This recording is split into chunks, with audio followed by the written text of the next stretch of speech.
Бул сабакта мейкер болуп USDT сатабыз деп ордер койгонду үйрөнөбүз. Ордер коердон мурун эң биринчи элдер канчадан сатып атышат ошону байкайбыз.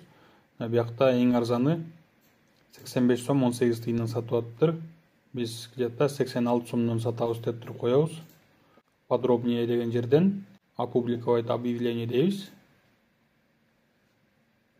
Бул жерде эки вкладка бар. Хочу купить, хочу продать. Биз сатабыз. Эмнени сатабыз? USDT сатабыз. Сомгобу же теңгегеби, рубльгабы биз сом дейбиз. Бул жерде фиксированный деген жерге баабызды коебуз. 86дан сатабыз деп. Далее жака канча USDT сатаса ошону жазабыз. Мисалы 500 USDT сатам. Эң аз канчага сатасыз? Мисалы 2000 сомдон үйдө сатам. То есть сизден бирөө 1000 сомго сатып албайт, эң аз 2000 сомго сатып алыш керек. Андан ылдый жагына способ оплаты бияка 5ке чейин кошсок болот. Азыр биз бирөөнү кошуп коелу. Мисалы эл карта тандап койсок болот. Ылдый жактагы срок оплаты дегенде бияка убакытты коебуз. Мисалы 15 тыйынды кошобуз. Тиги контрагент 15 мүнөттүн ичинде сизге акчаны жөнөтүш керек болот. Далее бияка условия жазып коебуз.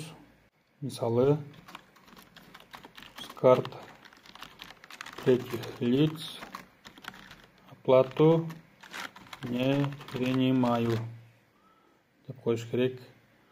Анан автоответчик бул деген контрагент заказ кылгандан кийин чатка жазылчу сиздин эң биринчи сообщенияңыз аяка учурашып койсок болот.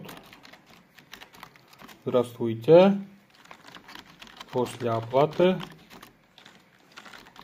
пришлите чек деп коебуз дагы. Андан кийин ылдый жака мисалы бүгүн эле регистрация болуп анан сатып алам деп аткандар менен иштешиңиз келбесе бул жерге мисалы 10 күн же 20 күн деп койсоңуз болот. Ылдый жагын тийгенин кереги жок. Опубликовать текшериле дейт бир жолу. Sell биз сатабыз, USDT'ни кыргыз сомуна сатабыз. Курсту 86 деп койдук, лимитти койдук.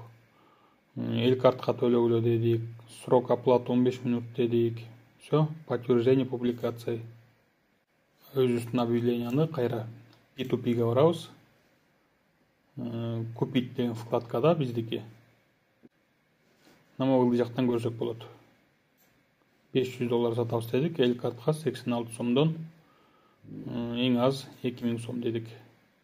Мындан кийинки видеодо ушул процессти смартфон менен кантип кылабыз, ошону көрсөңүздөр болот. Анда эмесе кийинки сабакка кеттик.